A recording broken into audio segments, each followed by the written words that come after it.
कल आपने एक फेसबुक पर एक पोस्ट दिया था जिसमें गणेश जी का जो रेनोवेशन है मंदिर का वो स्वास्थ्य विभाग की ज़मीन पर किया जा रहा है। उसके बारे में आप क्या बोलना चाहेंगे? एक तो मैंने जो पोस्ट डाली थी जी। वो देवास के प्रभावी अभ्यस्त और राजनीतिक संरक्षण प्राप्त भूमाफियाओं के खिलाफ थी। वो जो शासकीय भूमि जो जिला अस्पताल के सामने रखी हुई है वो शासकीय भूमि का सर्वे नंबर 288/2 288/3 है। वो स्वास्थ्य विभाग की जमीन है। वहां पर हॉस्पिटल बनना चाहिए, वहां पे हॉस्पिटल से संबंधित कोई सेटअप बनना चाहिए। अब कुछ भू माफियाओं की जो राजनीतिक संरक्षण प्राप्त है उस जमीन पर निगाह है। वो उस जगह को अपने व्यावसायिक उद्देश्य के लिए उपयोग करना चाहते हैं। वो वहां पर अपना व्यावसायिक सेटअप बनाना चाहते हैं। इस बात की सूचना लगातार मुझे जनता के द्वारा, इष्ट मित्रों के द्वारा और लोकल के जनप्रतिनिधि के द्वारा मिल रही थी। मैंने जब उसकी छानबीन कराई तो मुझे पता चला कि उसी शासकीय भूमि पर किसी ने पेवर्स ब्लॉक लगाकर और एक शेड बनाने का काम शुरू कर दिया है। वो वहां पर कुछ मैरिज गार्डन जैसा सेटअप बनाना चाहते थे जिसका व्यावसायिक उपयोग किया जा सके। मेरे द्वारा सिर्फ ये कहा गया कि वो भूमि शासकीय भूमि है, स्वास्थ्य विभाग की भूमि है, उस भूमि का उपयोग जिला अस्पताल के लिए किया जाएगा। तो उन्होंने मेरी सनातन विरोधी छवि बनाने का प्रयास किया। वो सारे लोग वही प्रभावी अभ्यस्त और राजनीतिक संरक्षण प्राप्त भूमाफियाओं के गैंग के लोग थे। उन्होंने मुझे सनातन विरोधी बताना शुरू कर दिया, जबकि मेरा मूल भाव ये है कि जो रिक्त पड़ी शासकीय भूमि है उसके ऊपर किसी भी प्रकार का कोई कब्जा ना करे, कोई आधिपत्य ना करे। उस भूमि का उपयोग जनता के हित में होना चाहिए। इसीलिए मैंने आज मध्य प्रदेश शासन के यशस्वी मुख्यमंत्री डॉक्टर मोहन यादव जी को पत्र लिखा है और मैंने कहा है कि इस शासकीय भूमि पर एक कैंसर हॉस्पिटल और एक नशा मुक्ति केंद्र स्वीकृत किया जाए। हमारे यहाँ पर कैंसर के पेशेंट्स की संख्या भी बढ़ रही है जिनका सुचारू रूप से इलाज हो सकेगा। युवा नशे की चपेट में आ रहे हैं। ये राजनीतिक संरक्षण देने वाले लोगों ने नशे का जाल भी यहाँ पर बिछा रखा है। तो ऐसे युवा जो नशे की चपेट में हैं उनको नशा मुक्ति केंद्र में रखकर उनका फिर से पुनर्वास किया जा सके, इसलिए यहाँ पर नशा मुक्ति केंद्र भी हो। और साथ ही संस्था सिद्धि विनायक जिन्होंने उस मंदिर का निर्माण किया है उनके संयोजक को मैंने एक पत्र लिखा है, उन्हें मंदिर बनाने की बधाई दी है। साथ ही मैंने उनसे कहा है कि ये मंदिर की प्राण प्रतिष्ठा का कार्यक्रम बहुत धूमधाम से होना चाहिए, बहुत भव्य होना चाहिए। मैंने अपने वेतन खाते से उस कार्यक्रम में सहभागिता दिखाने के लिए 1 लाख रुपए का चेक भी संस्था सिद्धि विनायक के नाम पे लिखा है।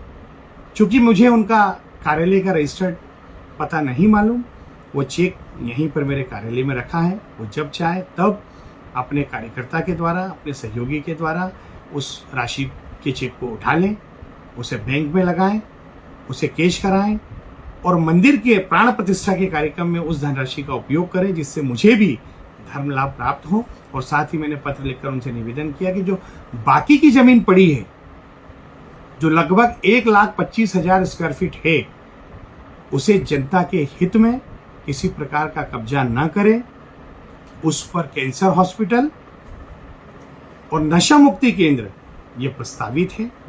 अगर कैंसर हॉस्पिटल और नशा मुक्ति केंद्र बनता है तो केवल देवास नहीं बल्कि शाजापुर, आगरमालवा, सीहोर, राजगढ़, उज्जैन तक के लोगों को इसका लाभ प्राप्त होगा। मैं चाहता हूं कि वो स्वास्थ्य विभाग की जमीन है, जनता के हित में उसका उपयोग होना चाहिए, लोक स्वास्थ्य के हित में उसका उपयोग होना चाहिए।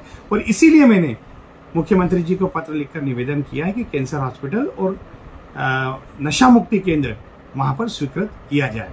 साथ ही मैंने कलेक्टर को भी पत्र लिखा है और उनसे आग्रह किया है कि वहां पर उस जमीन को सुरक्षित करने के लिए एक बाउंड्री वॉल बनाई जाए और उसका जो खर्च है वो मैं सांसद निधि से देने के लिए पूरी तरह से तत्पर हूँ।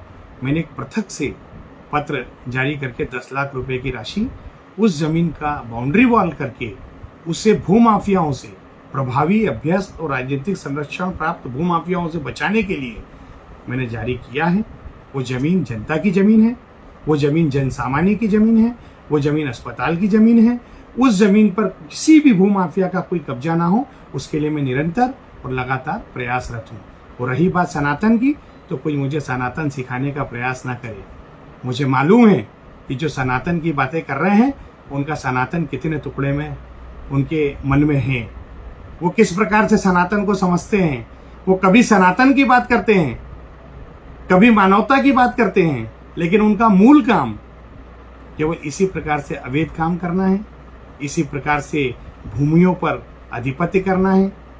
ये भूमाफिया का काम, नशा माफिया का काम और इसी प्रकार के अवैध काम जो लोग करते हैं, उनका पूरा गैंग एक सुनियोजित तरीके से, एक संगठित तरीके से मेरे जैसे लोगों को काम करने से रोकता है और मुझे ये बताने का प्रयास करता है कि मुझे क्या काम करना चाहिए, क्या नहीं करना चाहिए। लेकिन मैं उन्हें एक संदेश देना चाहता हूँ कि मैं जनता के हित के लिए, न्याय के लिए, धर्म के लिए, सत्य के लिए हमेशा लड़ता रहूँगा।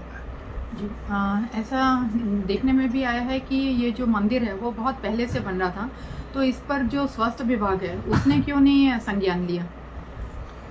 देखिए, मुझे इस बात की जानकारी नहीं है कि स्वास्थ्य विभाग ने इसमें संज्ञान लिया है या नहीं लिया है।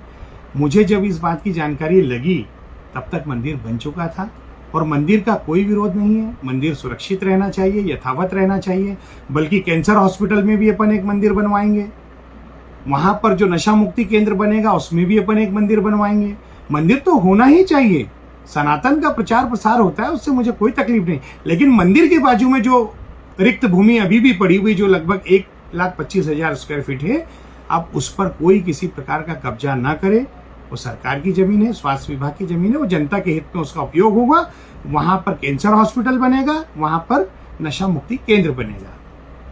ये जो आपने थीम बताई, इसके लिए आप लगातार प्रयासरत रहेंगे जब तक ये बनेगी नहीं? मैंने मुख्यमंत्री जी को आज पत्र लिख दिया है, साथ में उप मुख्यमंत्री जी यानी कि स्वास्थ्य मंत्री जी को भी पत्र लिख दिया है। मैंने स्वास्थ्य आयुक्त जी को भी पत्र लिख दिया है, कलेक्टर साहब को भी पत्र लिखा है और लगातार इसके लिए मैं प्रयासरत रहूंगा कि ये जो भूमि रिक्त पड़ी हुई है ये जनता के हित के लिए है। यहाँ पर जल्दी से जल्दी एक कैंसर हॉस्पिटल और एक नशा मुक्ति केंद्र आना चाहिए। और मुझे लगता है कि संसद सिद्धिविनायक के जिन लोगों ने भूमाफियाओं के पक्ष में वीडियो जारी करे थे, वो भी मेरे इस निर्णय का स्वागत करेंगे।